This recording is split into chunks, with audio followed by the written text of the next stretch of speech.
Hello, VC. Plastic Eric here, Plastic Soundwave Cult, here for a day after Hillary episode of Collection Connection, the game that's just an excuse to talk about music. We switched it up a little bit. We try to have you guess what the connection is now, and it's been a resounding success so far. So thank you everybody who made a guess. Um,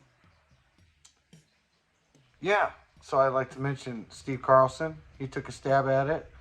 Um, to find out what the connection was, you got to check out Good Show Ponsonby to see how he got to his album. It's a game where I have an album in my collection, my brother finds a connection to it, talks about an album from his collection, and then I do one every Monday. He does his every Thursday. There we go. So, the last album that my brother showed on Good Show Ponsonby this last Thursday was Garbage by Garbage. Pretty good album. I remember it back in the 90s. I don't think I've listened to much Garbage since then, but I'm not sure. It's every so often I hear a song that I find out, oh, it's that artist or this artist. But from this album, I knew all the songs, like Stupid Girl and what was the other one? I can't think of it right now. Damn it. As soon as the camera goes on. But yeah, definitely has a feeling of its time when I listen to it. But overall, I enjoyed listening to it again. It's been a while. Don't have it in the collection anymore, but for some reason, I don't know how it got lost. We did our floors a few years ago and things got mixed up and around and so forth. But needless to say, I do dig that album. And the album that I connected with was Gorillaz, their first album. Now you might notice that the Gorillaz album also starts with a G. Just to be clear, that's not the connection. So Gorillaz. This album here, I actually learned about these guys later on from my kids. My kids really enjoyed the Gorillaz. And I believe Bryce's kid, also one of his kids, likes the Gorillaz a lot. And that's how I got introduced to them. And this first album, when I listened to it, I thought was really good. I mean, it has Clint Eastwood on it, and it has other song. I know that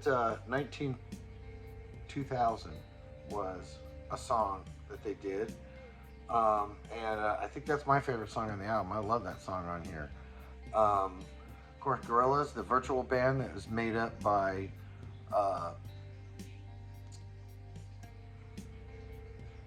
Damon Albarn and Jamie Hewlett, who was the artist who came up with the design of the characters for this band, and Damon Albarn, who was originally with Blur, did the music for the band.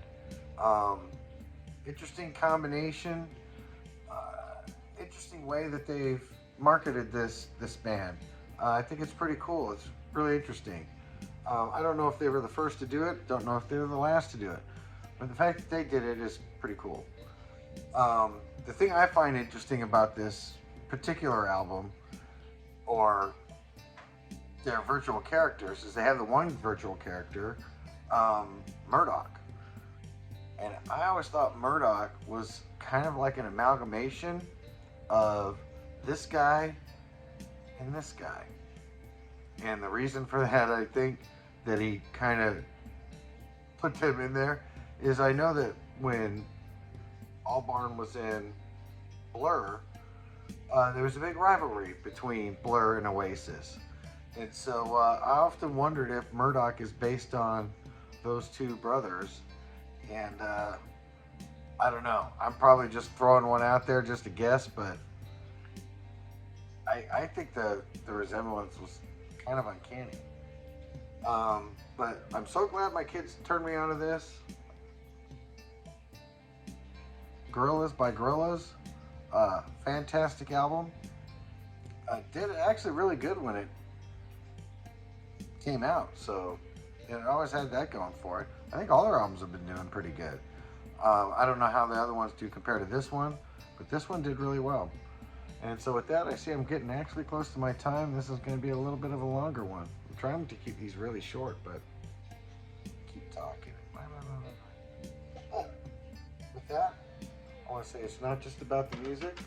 And I hope you can guess